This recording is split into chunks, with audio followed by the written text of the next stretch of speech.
Join us as we check on the farm and get ready to coppice and prune. These are the willows and the hazels down in the lower field. We're just checking them out, taking a look at the farm.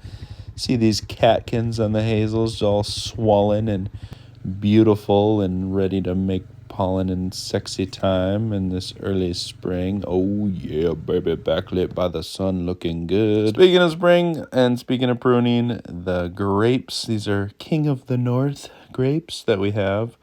They need to be pruned, and pruning grapes is a freaking tangly mess, let me tell you, but you gotta do it. Basically, you're just gonna want to choose one old cane from the bottom and a couple up top to spread out and create grapes and new growth. And that's what we did. And now on to apples and pears. This guy has got 2 central leaders. Don't forget to sanitize your pruners. Bam! Down to just one happy tree. This one's got a top graft. This is a pear. That last one was an apple.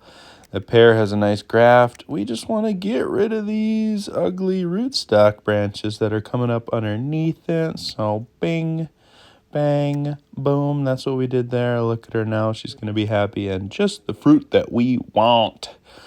Oh, yeah. Now we've got this mess.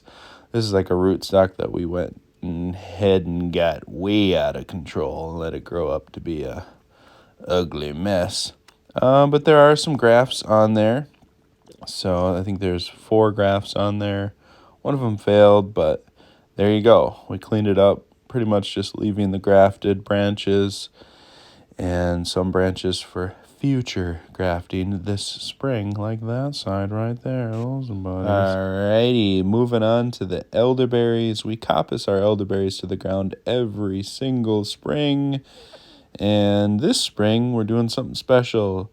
Planting in the gaps. There's some gaps, so wherever that was, we dropped in a nice white flag. And so that way when we come back, we can plant and fill those gaps, because this is a production farm, baby. We don't want no gaps. We want full production. So yeah, it's going to be kind of hard to see after everything is coppiced where to put the plants in the ground. So these little flags in the meantime did the trick. Look at that. You see that? 4 plants can fit in between there. Now we're grooving. It was a nice long afternoon coppicing the elderberries, but we're happy and we're excited it's spring. So thanks for following along. Let me know if you have any questions in the comments.